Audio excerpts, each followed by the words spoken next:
Hello everyone! Andito na naman kami ngayon sa delivery namin dito sa Gateway Cubao, dito sa loob ng supermarket.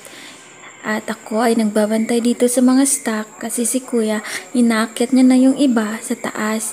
Kasi yung parking dito pag nakaabot ka ng isang oras. At syempre sa pagdi-deliver, paswertihan lang yon. Pag walang nagdi-deliver, maaga ka matatapos. Pero pag maraming nag-deliver, syempre mag-aantay ka ng matagal. Minsan, inaabot pa ng hapon. Kaya ayan yung mga dineliver namin, mga chocolates na imported, mga Lays, chichirya, mga Quaker Oats, mga essential product, basta lahat ng mga imported goods, yan yung mga dinili-deliver namin. At alam, may nag-deliver din na nakasabay namin, sa Robinson din siya. Yung mga deliver niya yan, mga Edin cheese, tsaka mga chocolates din. Pinabayan niya din sa akin kasi wala siyang kasama. Kaya nanto na din, kaso ang tagal niya iwanan namin.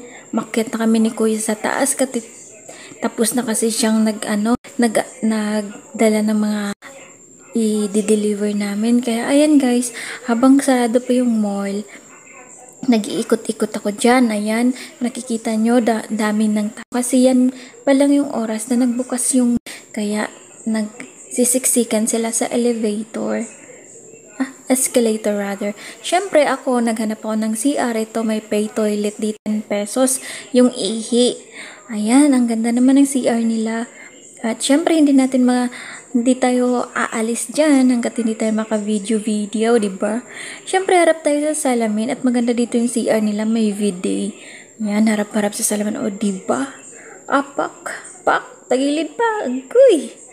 Harap na. O, diba? Ganyan tayo guys, pag makatingin sa salamin, magpipicture agad. O, aminin nyo, ginagawa nyo din yan. Maganda dito sa Gateway kasi meron silang yung parang garden sa labas. And syempre, ayan, kunti pa lang yung tao kasi nga kakabukas lang yan. Yung nagde-deliver kami sa Robinson, pwede na kami makapasok pero yung mga ibang dyan store is closed pa. Kaya nag-iikot-ikot ako habang inaantay kuya. Ayan yung dineliver namin yung Robinson. Kaya syempre, magsiselfie-selfie mo dito habang nag-aantay diba? Ang ganda mo, girl. Filter lang yarn. Ang laki ng Robinson nila dyan. Pero sa lang, parang masikip siya pagka sa akin.